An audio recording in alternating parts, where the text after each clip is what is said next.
Hello everyone, I welcome you to the CEC lecture series. I am Nupur Chawla, teaching English literature at Maitri College, Delhi University. Today's lecture is part of the ongoing series on the short story, and this lecture also comes at a point when this series is almost about to conclude, wherein we have discussed the form of the short story and we've also discussed different short story texts across various centuries. And today we are going to discuss a story by a 20th century very famous British writer, Aldous Huxley, and the story is called The Bookshop. Now, if we think about the author, who exactly was Huxley, when was he born, etc., what is his background, let's take a quick look at that. So Aldous Leonard Huxley was born in 1894, and he was around in England till 1963, and he was an English writer and a philosopher. Right now, he wrote novels. He wrote very little short fiction, but primarily he was a writer of the long form of fiction. He also wrote a lot of non-fiction texts as well, and a bit of poetry too. So that is the oeuvre of Aldous Huxley, and he was a prolific writer. So which means that he has a lot of texts to his credit which he wrote in his lifetime.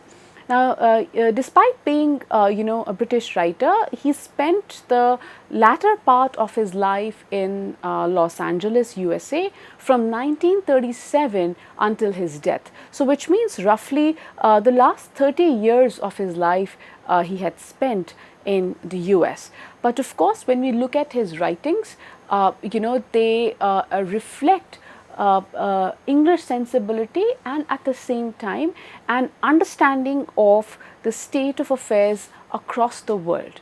Because as we understand, that he is a writer of 20th century, and at the point of time, so he was of course born in towards the end of the 19th century, and 20th century is that moment which saw two magnanimous world events, which were the two world wars. The First World War from 1914 to 1918, and the next one was from 1935 to 49. So we see that Huxley witnessed both these events, and this his sensibility then is also shaped by these two world events. Now, if we see some of his works, we will notice that some of the common concerns that we see in his writings, and some of the thrusts that we notice here. So the first one of the first works of fiction that wrote by Huxley was Chrome Yellow, which was written in 1921, and it is a social satire. Right? Then in 1932 he wrote The Brave New World, which is yet again a dystopia, right? In 1954, he wrote The Doors of Perception, Heaven and Hell, which is a work of philosophical mysticism. An Island, that he wrote in 1962, is a utopia. So what do we see over here? That his writing spans across all these styles: a social satire, wherein he looks at the society with a critical lens, with an aim to look at the follies, the gaps, and point them out in his works. A dystopia, once again, it's a form of writing whereby the writer presents warnings to the present world by creating an alternate world of the future where things have gone wrong. So once again, dystopia becomes a means, one of the literary techniques used by the author to reflect on where the world is headed at the present moment, and also what is it that needs to be rethought or critically examined. And a third strain in Huxley's works is that of philosophical mysticism. Now, Huxley, I would say, is also very, very famous for this aspect of his writing, where he engages with mystical, or one can say spiritual questions as well. We will talk about that in just a bit. But this is broadly speaking what Huxley, where Huxley came from, and the kind of thrust that we see in his works. Now, the other thing that we say is that Huxley was a pacifist, and he wrote many texts of non-fiction on the subject, including Ends and Means, which was written in 1937. Now, what do we mean by pacifist? It means that he, as an individual, was against war. He, as an individual, believed in humanity, believed in the cause of peace, believed in the cause of justice and humanitarianism. And if you notice, this text, which was written in 1937, Ends and Means, was written when the Second World War was just about to happen, and the first one had concluded.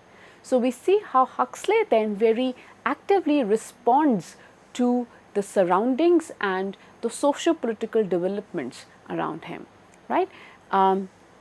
A third thing that we say is that, as we just now mentioned, that he engaged with the issue of mysticism, right?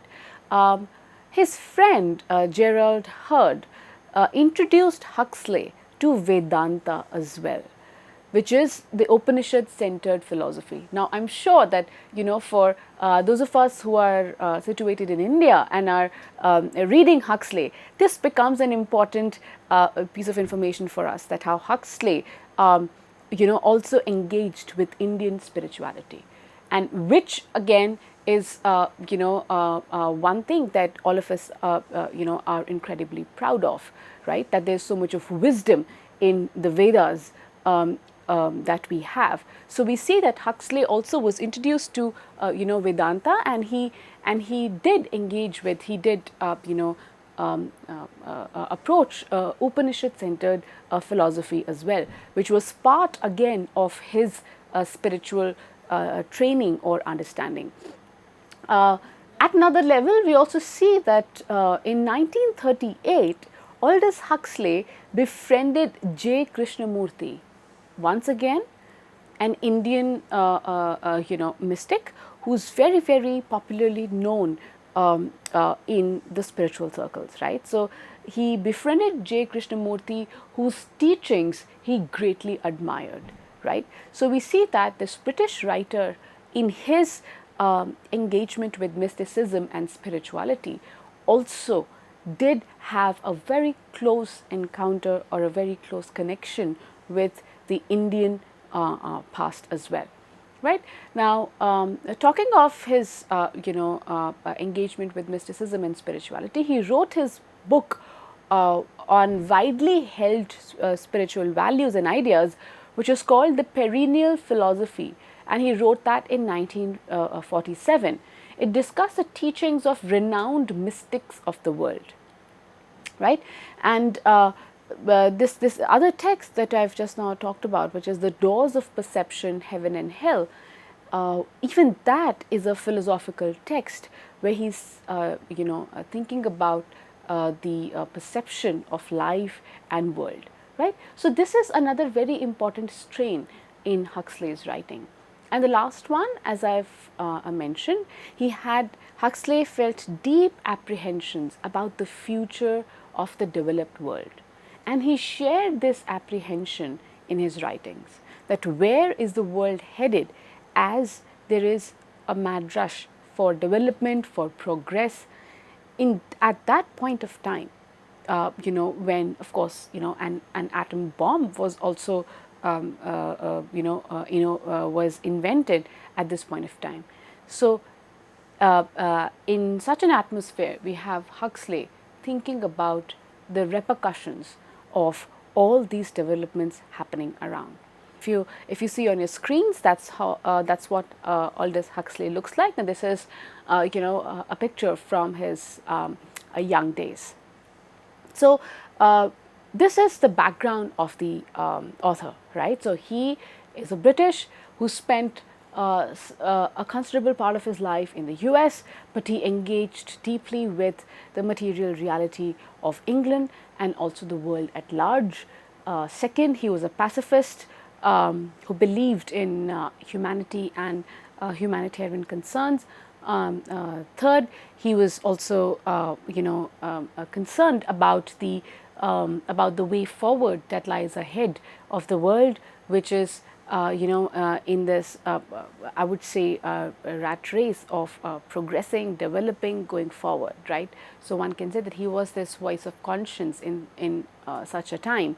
And a fourth thing is that Huxley has a very deeply philosophical aspect to his writing as well. Now, having established this about the writer, let us now come to the text which is in discussion today, which is one of his short stories that is titled The Bookshop. Right now, this short story, The Bookshop, is part of the collection collected short stories which was published in 1957, and it is both philosophical and it carries a commentary on the times. Again, two important, I would say, characteristic features of this author can be traced in this text by Huxley as well, that is The Bookshop. So if you read it, it is a story which is a few pages long, but even as it's a piece of short fiction, yet it raises a lot of important questions. It makes you think, and the style of writing also is such that it kind of tells us that how enabling a text of short fiction can be in terms of both ideas as well as form. Now, a third thing that we say about the story Bookshop is that the idea of war, commercialism, dehumanization, mechanization of the society are some of the features which are examined in the text, right? So these are some of the concerns that we see which raise head as we read the text, right? Now, if we look at the plot, now having looked at the overview of what this short story engages with, let's see what actually happens in the story, and then of course we're going to talk about a bit about the narrative, the language, and then about the themes evident in this text. Now, first, if we look at the plot, the foremost thing that we say is that in the story there is an unnamed narrator who visits a bookshop in England which is situated on a busy street. So the setting of the story is a big city with traffic on the roads, a busy marketplace with shops selling necessities. So that is where the the story opens, that where the narrator mentions about the traffic, about the marketplace, about the people that are visiting that marketplace, and also the kind of shops which are there. Now, what kind of shops are these? These are all shops, as we say, that are selling the necessities. Now, the word necessities is important, as Huxley also uses it, which means what? That all that is being sold and bought is pertaining to just the everyday life, right? The bare necessities. You might wonder that what is it that is missing in such a marketplace then? A marketplace is supposed to carry, is supposed to have places of necessities. So the opposite of necessity would be luxury. The opposite of necessity would be, something to do with creativity, right? So this is what was missing. That is established right at the outset by Huxley when he just describes the kind of shops that are there on the street and the kind of people that are there buying things from this shop, from these shops. So you see, that's how the way short fiction works, as we've been discussing throughout this lecture series, that even as the scope of short fiction is limited, but at the same time we can say that just with these essential but significant details, a lot is suggested in a text of short fiction. So this is how even the setting of the story, the bookshop, tells us a lot about what Huxley intends to do with the text. Now, a third thing that we say about the plot is that there is this bookshop which is which is in this marketplace that the narrator observes, and the bookshop owner is an old man. He is unhappy that the business is no longer as it used to be in his father's times. So automatically Huxley establishes that how this bookshop is an anomaly amidst all the other shops which are only selling the necessities. So right at the outset itself, that contrast is established between the bookshop, what it stands for, and the other shops which are selling the necessities. A third thing that we say about the plot is that thereafter, once the narrator spots this shop and describes the surroundings, thereafter the story revolves solely around the conversation between the narrator and the bookshop owner, right? And there are various shifts in perspective that we notice in the plot. One can see that these three are the I would say main points. The first is that the narrator begins with a sense of curiosity about the bookshop, which again is an anomaly in such a surrounding, right? He's curious to see that who's running the shop, if it's doing well or not, etc. Then after a conversation with the shopkeeper, he develops a sense of respect for the owner, that how despite the fact that the business is not doing very well, the person continues to hold on to the values that books have. He continues to still have faith in the fact that people need to still read and think and imagine.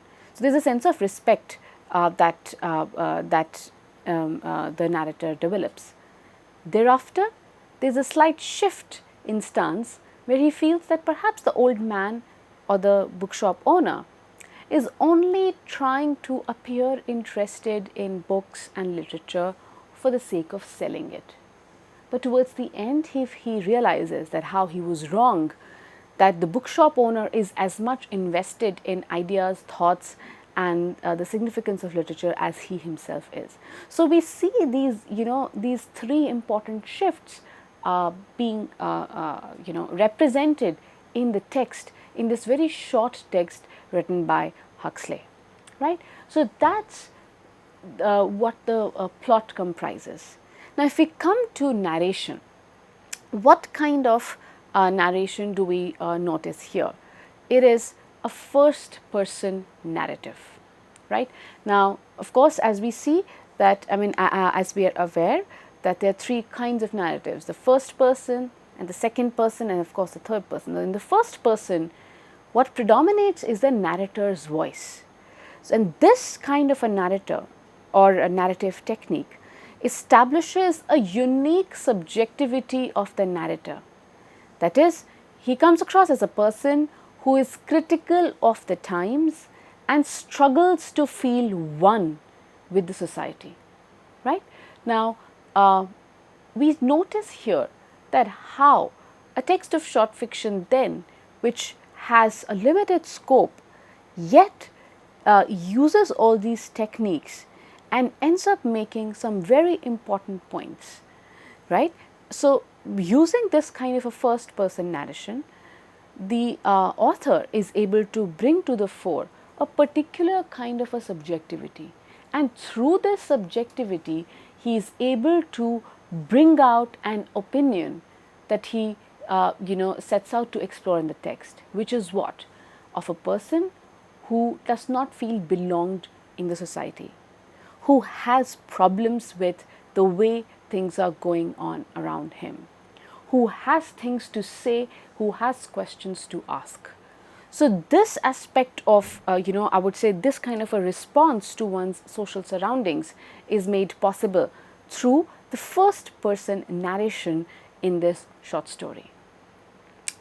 A third thing that we say about the narration also is that the perspective of this individual dominates, right? Of course, it's the first person, so which means that the entire text is narrated from the perspective, the consciousness of this individual, right? We see that he also is quite opinionated in that sense. At one place in the story, he says, when he's observing the kind of people that are there in the marketplace, he says, "How should these, I wondered, buy books?" unquote. So very clearly, we see that he's a very keen observer of surroundings, and he also has opinions. And his observation of the kind of people that are there in the market makes him say that these are the people who will not have anything to do with books. Why? Because there seems to be people that are very much involved in just the humdrum of daily life, in the necessities of daily life, who would not stop to think, to reflect, to engage with ideas, right?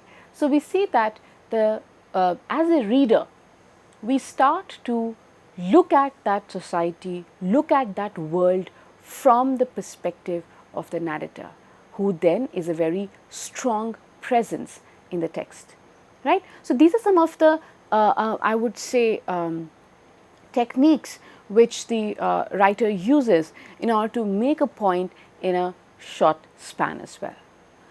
Having discussed, or having looked at the, the plot and the narration, a third thing that we say about the form of this text is also the language.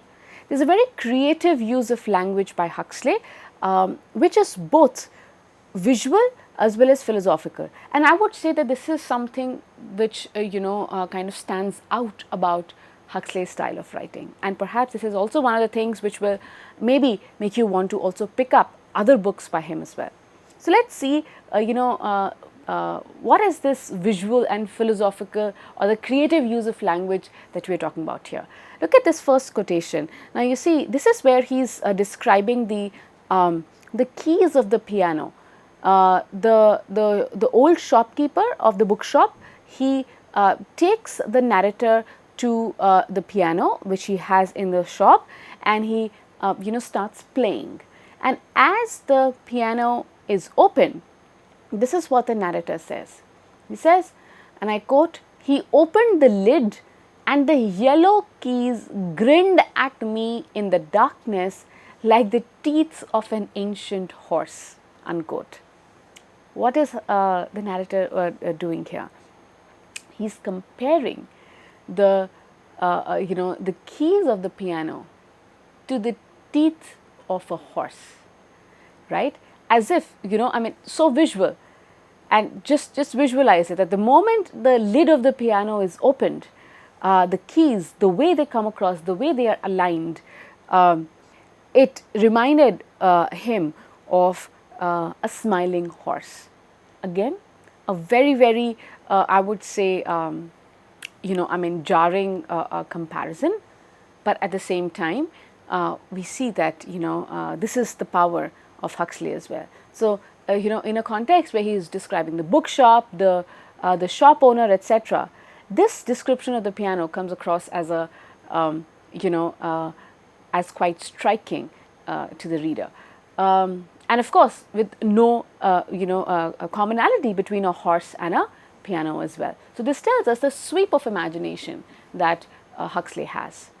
The other quote is where he is describing the dust on the book or on the page of the book. And let's look at this quotation here. And I quote, "The smell of that fine subtle dust that clings to the pages of forgotten books, as though preservative of their secrets, like the dry sand of ancient deserts, beneath which, still incredibly intact, the treasures and the rubbish of thousands of years ago," unquote. Now, this is a point when the narrator is talking about the peculiar smell of books in the bookshop, which also has a bit of dust to them. Now, this dust, he says, clings to the pages of those forgotten books as though this dust is preserving the secret in those books, right?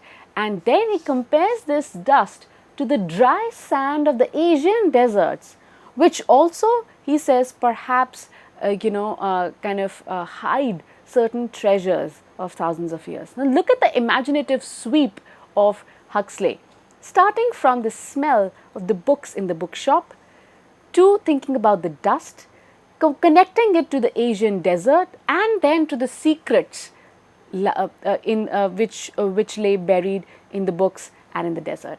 So this tells us about the imaginative sweep and how he uses language to convey so much in just one sentence, right? So with this, we've discussed some important features of the form of this short story, The Bookshop. In the next part of the lecture, we're going to look at some of the thematic concerns which come through in his discussion. Thank you.